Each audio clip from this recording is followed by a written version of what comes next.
I really can't tell kung ano yung magpapa-oo sa akin. Gusto ko pero wala akong makuha talaga. Yun yung pangarap ko talaga. Wicked or para mga Frozen kung dati. Para mapanood ng anak ko. All for you, anak. Kaya lang ayaw nila eh. Tinanggap ko na lang. So hindi ko masabi kung ano yung magpapa-oo talaga eh. Kasi wala, you'll never know kung ano yung biglang may magsaspark sa'yo, di ba? But for sure, sobrang hirap ko nang paalisin ng bahay ngayon. And hindi naman sikreto na sa probinsya ako nakatira. So medyo struggle yung biyahe talaga back and forth.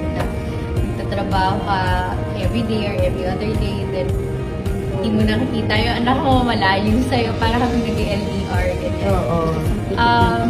Pero hindi naman din pwedeng tumigil yung mundo mo, di ba? Dahil may passion kang ipinaglalaban na gusto mo pa rin naman talaga mag-release. But at the same time, gusto mo maging doting mother sa iyong anak.